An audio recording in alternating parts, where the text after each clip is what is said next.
Hello. So today we will be analyzing a game I played a month ago in a classical tournament. First one returning to after 2 months. And this is the third round, and the only reason why I'm not showing the second game is because me and my opponent, let's just say, not too good handwriting. Okay, d4. I go e6. My opponent plays the London system with bishop to f4. I go f5 here, and I'm playing the Dutch stonewall. My opponent goes for knight to f3, continuing their London system. I go knight to f6, e3 is played, bishop to e7, knight bd2, castles, bishop to d3, b6, castles, and bishop to b7. So I'm just following my setup here.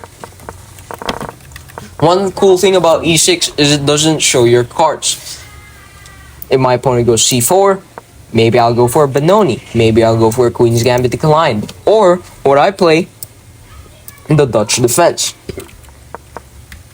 After bishop to f4, I can still go d5. I can still play the Benoni with c5. Or I can play the Dutch defense. So you get the point here. I'm not showing my cards. Or I can play this, what do you call this? Is there like a Nimzo Larsen attack? I'm pretty sure there is. A Nimzo Indian, right? After like c4, knight to f6, and then bishop to b4. Is it this one? Yeah, this is the Nimzo Indian defense. Idea being you exchange your terrible bishop for this knight over here, and maybe plant a knight on e4 in the future. Bishop to f4, f5, knight to f3, knight to f6, e3. So you have a standard London game. And here I go knight to e4. Knight to e4, the idea being that I want to play d6 and then knight to d7. Why can't I just do that earlier? Right? Well, you see, knight to g5 is very strong here. And I have to go queen to d7 because obviously you don't want to do this. I mean, first of all, they can go queen to f3 already, and then I have to play c6, and it's just what the heck is this pawn structure, bro? Is this like the staircase or something? I don't know. So no one wants that pawn structure here. So what I do instead is play knight to e4. Knight to e4 plants a knight in the center and prevents the knight to g5 jump, because now I have 3 pieces controlling that square. And even if this knight is gone, it's still not possible.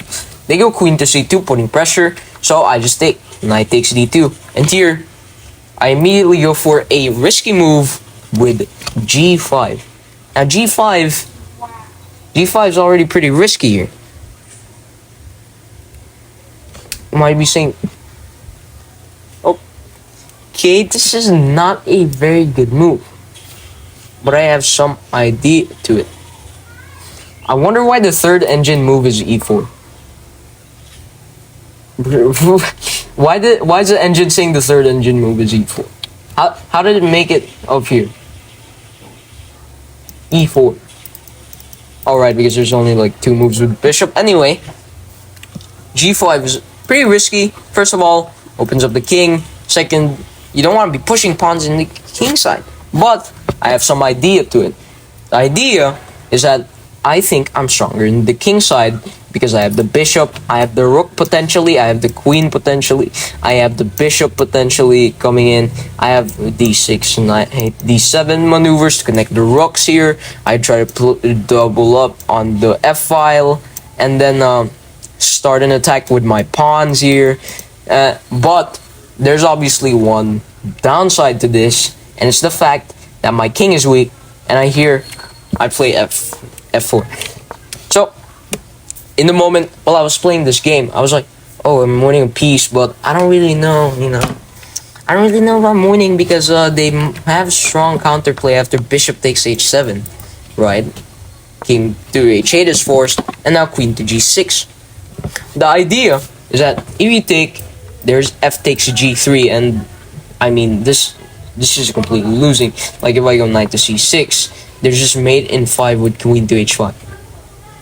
How do you stop this? You have to go here. But then there's bishop to g6, immediately threatening this.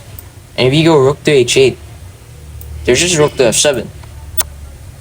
And you're completely losing here. King to g8 is forced.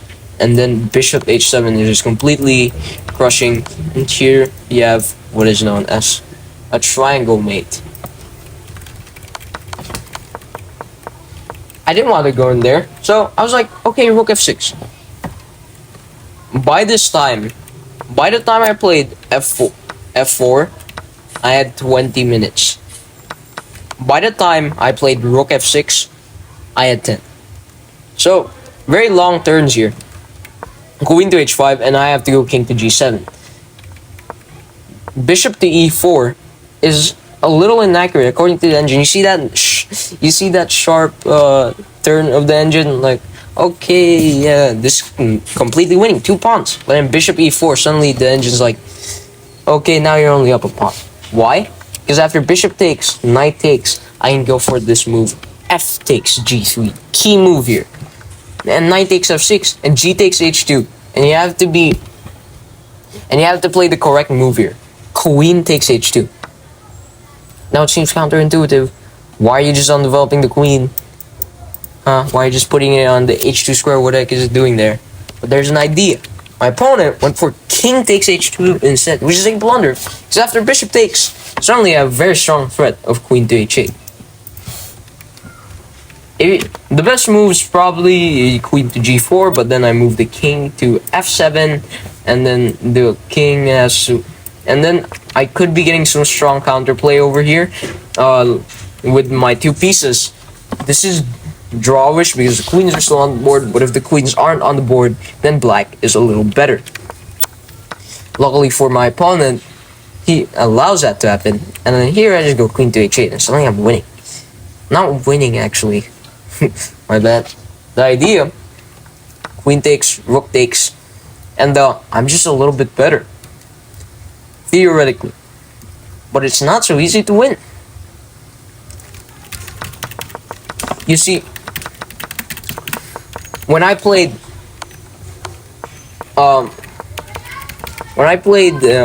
f4, I knew I had to defend as best as I could, right? And really, I think the secret to defending, I don't really know. But when I defend, it's usually I just wait for my opponent to make a mistake while they're attacking, right? Because I make mistakes in completely winning positions too. So that means they can, because they're also human. So that's how I defend. I don't know if that's how Hikaru defends.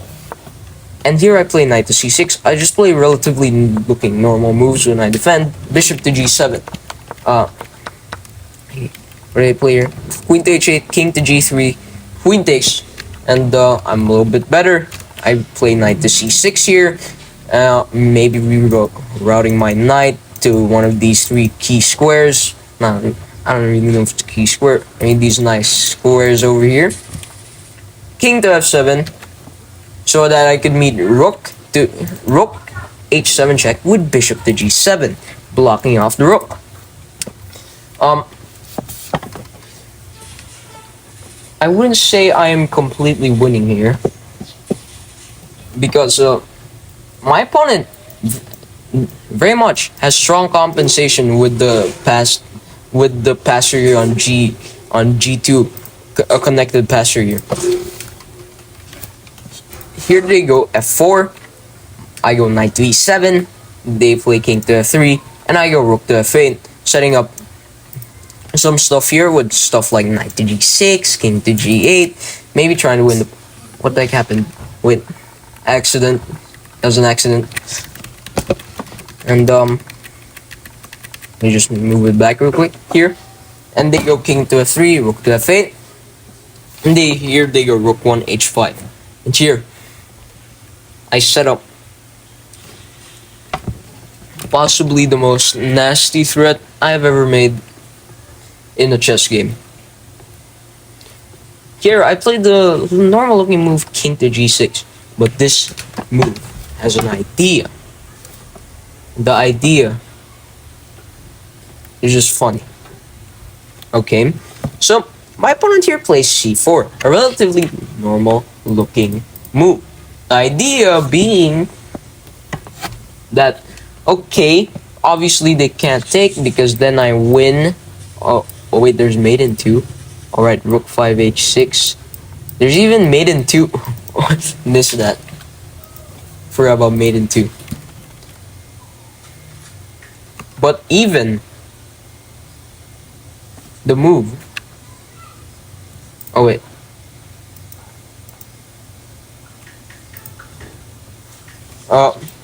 Even after this, just takes us strong already. Here, knight to f5. You might be wondering, why knight to f5? What does knight to f5 do? First of all, it attacks the pawn with tempo, because they played c4. If they had played any other move, this wouldn't be with tempo. But since they played c4, they just allowed me to get it with tempo. They go d5. And you're knight to h6. Brilliant move. Knight to h6. Forks 2 rooks with a king. With a knight move. Crazy. It's a fork. A king fork with a knight move. How did that happen? Like that. Rook 5 takes h6. And here I just go bishop takes. Rook takes d7, and here I make a mistake with e takes d5, suddenly equalizing the game. I forgot that I could just take this with check here. King moves and then just take this. I forgot. I was like so low on time at this moment. I had like 3 minutes. And this was like the last round. They go for the move g3. I like it because it just defends a pawn. And here I have to take rook takes and rook to f7. Rook takes c4, rook to d7, and here they go g4. Bishop to g7 is played, and here they play rook to c2. I go rook to d1, b3, and here I go rook to d3 check. Now the idea of rook to d1 is simple. I want to infiltrate here, try to put pressure on these pawns, or give some checks, right, if the king is too advanced. They go b3, I go rook to d3 check, which is inaccurate. Rook to d4, they go king to e3, and here I go rook to d7. Now the idea is that I want to go bishop d4, bishop c5, block off the rook. But they just go rook to c6, I go king to f7, and here for some reason they go back to c2. No idea what that move does. Why does that keep happening? I keep actually pressing the up arrow. Excuse me.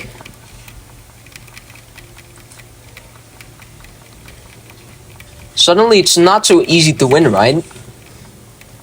Because they have strong compensation with these 2 connected passed pawns. And I just have a bishop and the rook and 2 pawns against 4 pawns and a rook. This is drawish. I know it's a 0.4 in the engine, but this is relatively drawish with perfect play. So they let me go for my maneuver, and for some reason they go king to f3. I like king to e4 better because it pushes the king, but apparently engine doesn't like it. King to c5. I'm bishop to c5. I think I like this better than king to f3. But anyway.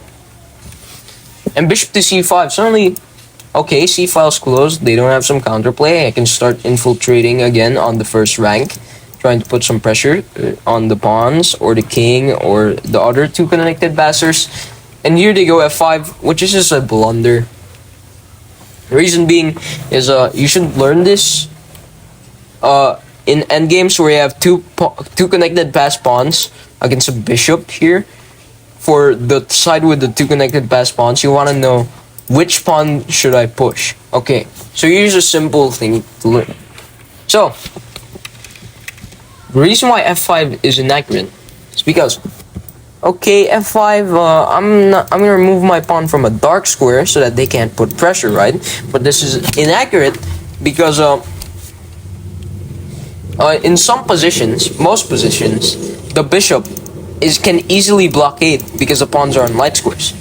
While in the other case, g5 was better because even though it puts the pawns on the square of the bishop, the problem is, how do you actually pressure it? There's still a rook on the board, even though you can double attack it with the bishop and the rook. They always have the king and rook to defend it, right? And the bishop can't blockade the pawns. This is what white should have went for. Instead, he went for f5, allowing me to blockade it with a king instead. And the rook to e2 is played, trying to give a check on e6 here. And here they go rook to h2, and I just go rook to d3, rook to e3, and win the pawn. So far, so good. I'm just up in material now. I have 2 pawns. Now it's winning. Because one passer isn't enough. You need 2 of them to at least secure a draw or even a win. If the king ever tries to go here, like let's say this pawn is held with the rook here, I always have a5 things. So they go f6, I go rook to f3, king to e6, rook to e3, king to f7, king to f5, and king to f2 is played. And here I go king to e5 here, and in just 2 more moves my opponent resigned after rook to g3. And they didn't play king to h7 and let me take, they just resigned here. So it's a nice game for round 3. And we'll see you tomorrow, where I'll probably upload another tournament recap, maybe not. But that's the end of the video.